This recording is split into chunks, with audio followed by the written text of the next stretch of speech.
I'm doing something crazy and risky with my training. So, as you know, next month I have a competition.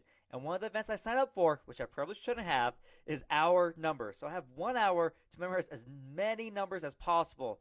And it just takes a long time to practice because you have a 2 hour recall. So, this one event could take up to 3 hours to do. And that's just a lot of time to do for one event. And just look at it, 1 hour straight of just memorizing digits upon digits upon digits. And so, what I'm gonna do, it's a risk, but also a cool experiment I always wanted to do. So I'm only gonna practice 5 minute numbers, memorize as many digits as possible in 5 minutes, and so I'm gonna see how my score is in that hour event based on only 5 minute trainings. And so people, some people think that hey, if I just train 5 minute numbers, 10 minute numbers, that I'll be okay for for hour 60 minute numbers. But the thing is, it doesn't really translate like that. So the world record for 5 minute numbers is over 500 digits. So 60 minutes is 12 times more than 5 minutes.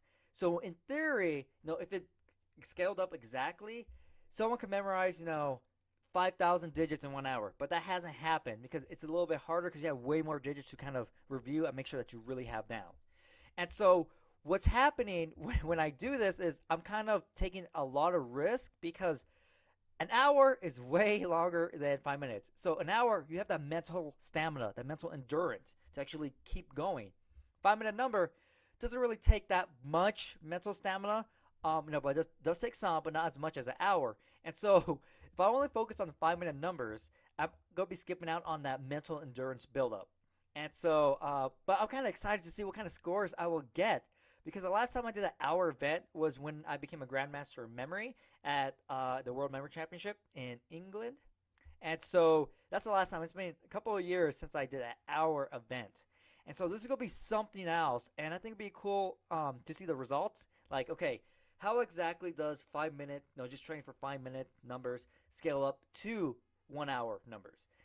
Is there some sort of correlation between that? Or do you need to practice 60-minute numbers regardless? Because doing 5 minutes or 10 minute numbers isn't really going to help you out. And so I just want to share that with you because I think it's something cool that most people don't try. I think usually a lot of people do try, practice on longer events, things like that. But also, some people just don't like practicing long events because it just takes a long time. So, maybe they don't really train hard on the smaller events, like the smaller time events. But the 5 minute numbers, I'm going to go at it to make sure I really got it. And so I'm interested to see how I perform at this competition in this specific event. Binary is going okay. I still have to work on my system. It's kind of getting used to it again. Cards, um, cards have its own problems. Okay, and so yeah, so I just want to give you a quick update and let you know how crazy I am for trying to compete at a hours event with only practicing 5 minute, a 5 minute event. So that's gonna be something else, and I'll keep you updated on the training and how it's going. And so yeah, so I'll let you know what's going on, and I'll talk to you later.